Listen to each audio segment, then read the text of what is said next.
जंग से इस वक्त रिवाज ब्रिज से 5.5 लाख क्यूसिक का सैलाबी रेला गुजर रहा है, जो कि आइंदा 12 से 14 घंटों में हैड तरीमू पर पहुंचेगा। इस वक्त जंग में सैलाब की क्या सूरत हाल है, जानेंगे डॉन न्यूज़ के नुमाइंदे मोहम्मद अकमल से। अकमल, बताइएगा आप।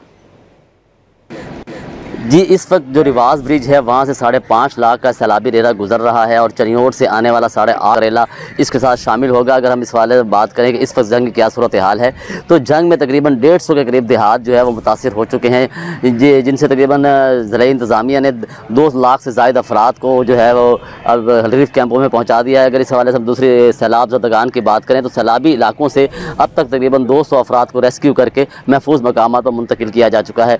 ये सैलाबी रेला यहाँ से जो रिवाज ब्रिज से गुजरता हुआ आज इस वक्त जो है जो शहर का बंद है, हिफाजती बंद है, उसके साथ साथ से गुजरता हुआ शाम किसी वक्त जो है वो हैड तरीमू पहुँचेगा। अगर हैड तरीमू की बात की जाए तो इस वक्त हैड तरीमू पर 1,50,000 क्यूसिक पानी गुजर रहा है। आइंदा जो 12 से 14 घंटे हैं वो जंग के लिए अहम होंगे, क्योंकि बड़ा सैलाबी रेला चनियोट से जंग की तरफ रवान दवा है, वो आज किसी भी वक्त शाम को रिवाज ब्रिज के करीब पहुँचेगा। जी, बहुत शुक्रिया आपका अकमल।